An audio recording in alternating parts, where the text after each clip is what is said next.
Derechos de autor. Los derechos de autor forman la segunda forma que adopta la protección jurídica de la propiedad intelectual en México. En ese mismo sentido, debe decirse primeramente que la protección de la propiedad intelectual actualmente en México tiene su fundamento legal en la Constitución Política de los Estados Unidos Mexicanos, en los artículos 28, párrafo 10º, 89, fracción 15ª, 73, fracción 29ª F, y en virtud del ejercicio de la libre expresión. Se dice que genéricamente está regulado en la parte dogmática en los artículos 6º, 7º y 8º del mismo ordenamiento, expresamente transcritos como sigue. Artículo 28.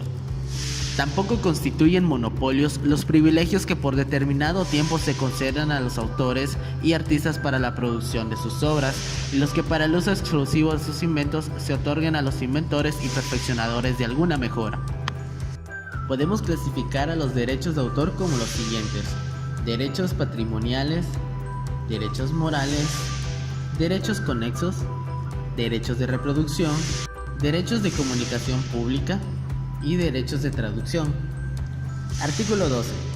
Autor es la persona física que ha creado una obra literaria y artística.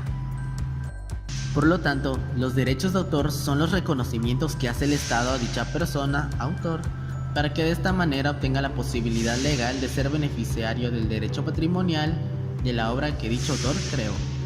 Un coautor se dice que es generalmente de un autor colaborador o asociado de una obra.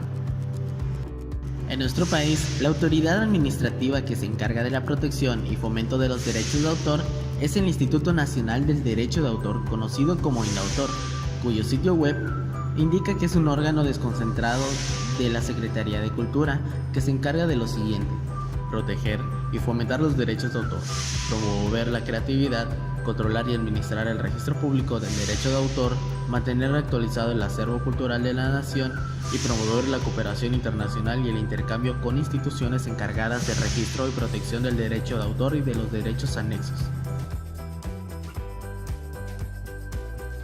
También podemos encontrar la Ley Federal del Derecho de Autor. La Ley Federal de Derechos de Autor es la normativa de aplicación de los derechos establecidos en la Constitución Política de los Estados Unidos Mexicanos a los autores de las obras. Estos se relacionan con el tipo de obra conocida como programas de cómputo, que es la que se relaciona de forma directa con la formación profesional de un ingeniero en sistemas.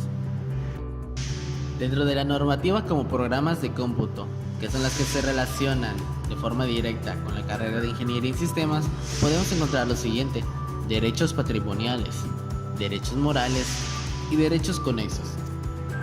El artículo 16 menciona que la obra podrá hacerse del conocimiento público mediante los actos que se describen a continuación. La divulgación es el acto de hacer accesible una obra literaria y artística por cualquier medio al público por primera vez, con lo cual deja de ser inédita. La publicación, la reproducción de la obra en forma tangible y su puesta a disposición del público mediante ejemplares o su almacenamiento permanente o provisional por medios electrónicos.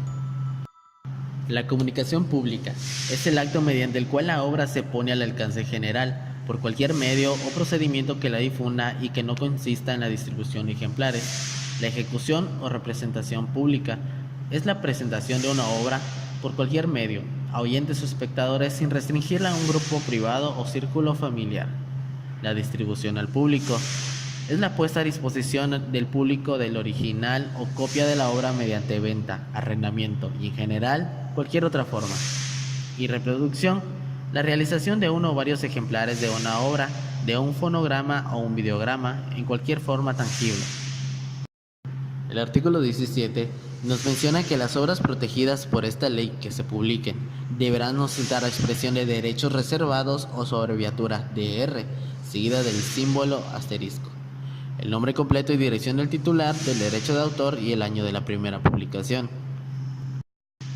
Dentro de los temas a estudiar que podrían poner en riesgo una obra legalmente protegida pueden ser las siguientes: la piratería, la protección del derecho de autor en el mundo digital, el desconocimiento de otros tipos de protección por parte de los autores, el retraso legal que debe adaptarse al entorno digital o del uso de medios electrónicos expresamente, entre otros. Por otro lado, tenemos otras limitantes tales como el copyleft. El copyleft es un método general para hacer un programa u otro tipo de trabajo libre, exigiendo que todas las versiones modificadas y extendidas del mismo también sean libres. La forma más simple de hacer que un programa sea libre es ponerlo bajo dominio público, sin derechos de autor. Esto permite a la gente compartir el programa y sus mejoras si así lo desean, pero también permite que gente no tan cooperativa convierta el programa en software privativo. Puede realizarse tantos cambios como se quiera y distribuir el resultado como un producto privativo. Las personas que reciben el programa con esas modificaciones no tienen la libertad que el autor original les dio, ya que han sido eliminadas por el intermediario. Y por último, encontramos el Creative Commons, que en español significa bienes comunes creativos. Es una organización cuya oficina central está ubicada en la ciudad de Mountain View, en el estado de California.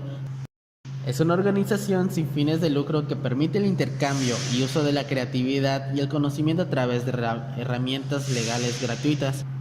Las licencias CC permiten cambiar fácilmente los plazos del copyright del incumplimiento de todos los derechos reservados a algunos derechos reservados. No son una alternativa del copyright, trabajan junto a los derechos de autor y le permiten modificar los términos de los derechos de autor que mejor se adapte a sus necesidades.